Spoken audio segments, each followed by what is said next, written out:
Hello everyone, my name is Cudi, Dream on Good representative, Cleveland, Ohio, represent. And you know, tonight is gonna be rage-tastic, so be ready. Holla at me, man. Yeah. Listen, hey, oh, this is my story, this is my sound. If you feel it, motherfucker, you can't go round.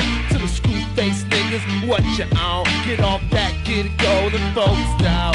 See how much you need it now. Ask around and I bet you big out. How the zone and control your future, wow. Yeah, I think I'm in the future too. I'm unlike fools who proceed to choose to be like them. I be like who? I be like me, Mr. K.I.D. S-O-L-O-G-O.o.d. When I was 12, I wrote my first rap, and but before that, music was always in my household. Like, my mom was a music teacher for 35 years, and she was in the gospel and opera, and then my older sister was in R&B, and then my older brothers were into both gangster rap and conscious rap. So like being the youngest of four and just watching all that, you know, growing up, it's kind of like I had no choice but to admire all these different type of music, you know, early on. Hands up, hands up, yeah, hands up, hands up, hands up, yeah. Listen, when I say kid, y'all say Cudi, kids, kid. When I say good, y'all say music, good, yeah. Y'all good? You know, I kind of just get on stage and I come with it. You know, you got to give them that energy, and if they see you with energy, then they're excited. You know what I mean? Rather than just like, hey, you know, with this microphone and people just like, who's this guy? You know, so if you come out there with energy and you have them involved, even something as simple as saying get your hands up, people like to be involved. So, you know, yeah.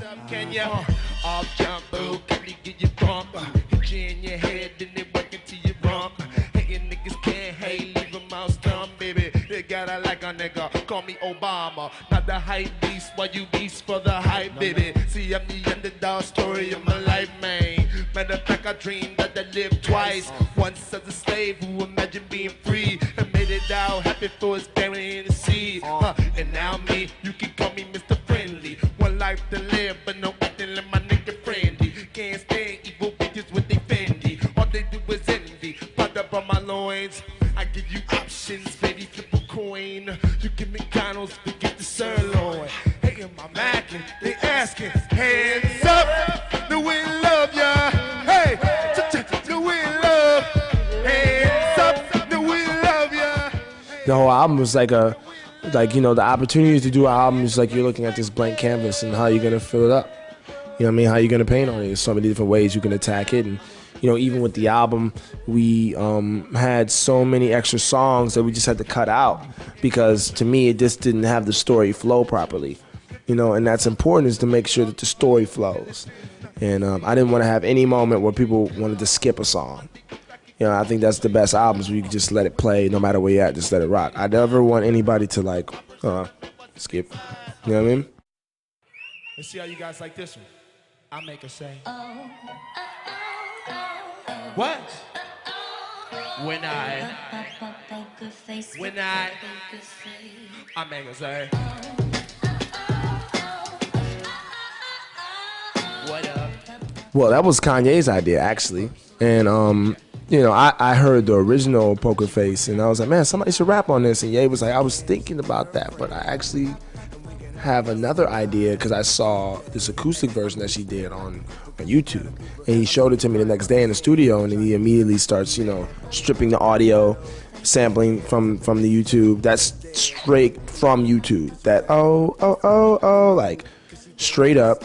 Chopped it up in the keyboard and put some drums on it. He made that beat like in like 10 minutes. Then he accidentally erased it, and then he made it again in like 5 minutes. So it's like, I thought it was gonna be a freestyle. I did my verse, and it ended up being a song. You know what I mean? Which was fresh. You know, that's how the dope songs come about. And I was standoffish about having it in my album because I feel like it didn't fit, but it actually fit perfectly because it's in the fantasy section of the album. You know what I mean? Because you know how certain songs are distinguished as nightmares. It's definitely the fantasy part. You know? They can't comprehend, or even come close to understanding him. I guess if I was born, they would love me more. Guess if I was simple in the mind, everything would be fine. Maybe if I was a judge of girls, instead of being nice, speaking kind words, then maybe it would be okay to say then I wasn't a good guy to begin with. But my mind is all crazy, crazy, crazy, crazy. They got me thinking I ain't human, like I came in from above, above, above, above. Feeling like an airplane in the sky, but then they say I'm crazy, crazy, crazy, crazy. They got me thinking I ain't human, like I came in from above, above, above, above. Feeling like a bird sitting high, high. What? Man on the Moon is just about me always feeling it since a kid. I was in my own place, in my own world. And in the end of the day is ultimately because it starts off at night in a dream. You know what I mean? Falling asleep. And then, you know, at the end of the album, I wake up and it's daytime, you know, so to speak. You feel like it's the end of the story, but, you know, Common's narrative comes back in and immediately pulls you right back into the segue in the second album. When I go back to Cleveland, I can't believe them. Some of the non-believers outcast till I'm in the authority. Now I can understand how you could just press the front on. Ask me out why, because I'm the one who close out. My words, how I feel exactly off for that. I don't give a damn about man or hater talking down. Don't be afraid at all, y'all. All I ask of all y'all is to please embrace the Martian. Embrace the Martian. I come in peace, but I need y'all rocking me. What? Believe. Just being creative, the artsy side of me, I guess. You know, I used to draw a lot. That was another one of my first natural talents. I've drawn all my tattoos. It's like, you know, I've always taken a liking to just artsy anything, you know? So like, yeah. So it's like I you know, used to draw little cartoons and stuff all the time, but I think that, you know, even the artwork for the album I had input in, and I really made sure to dig deep into like my old talents, because I haven't drawn in so long, you know what I mean? And it's just like it got boring for me, but like this album helped me tap into that stuff again, you know what I mean? The art side of it, which is really cool.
I sit there, I choose all my beats, and sometimes I like to sit with the producers hands on and create together. I write all my own lyrics.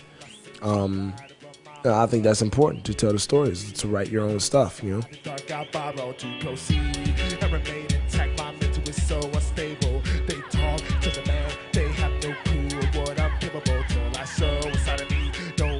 I kind of kept my producer circle kind of small.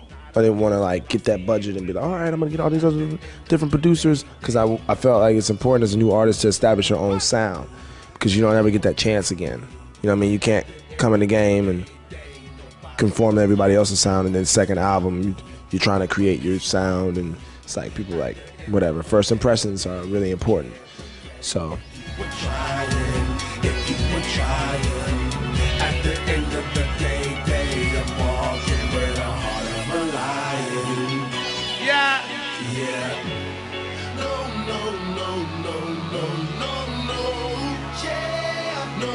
Being that I'm boss, it does make it easier, you know what I mean?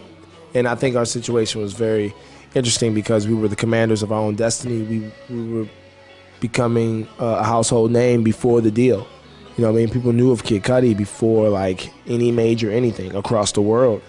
And I think that's what made the label kind of step back and be like, let's let him do his thing. And now that the album is done and they hear it and they're like, oh wow, it's really well put together, it's like, is more trust into our movement, and that's great. That's the kind of label you need to have behind you, and you know, when I said I wanted the song cut, it got cut.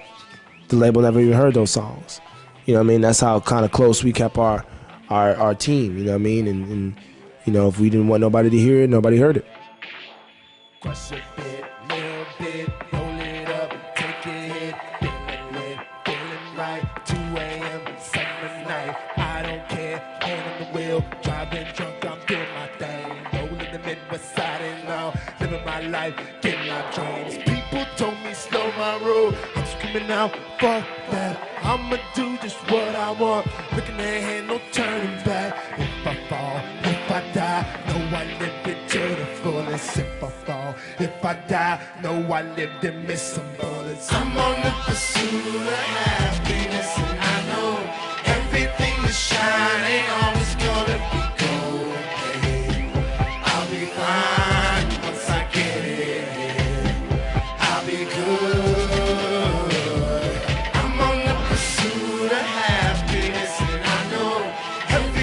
Shine ain't always gonna be gold.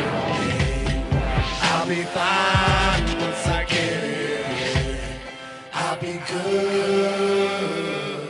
I mean, I'm dropping in the same week as Jay-Z and Whitney Houston even and all these other big artists. It's like, I'll go insane trying to decide if I'm gonna outsell those like legends in the game. So it's like, I'm blessed to even have the opportunity to release an album.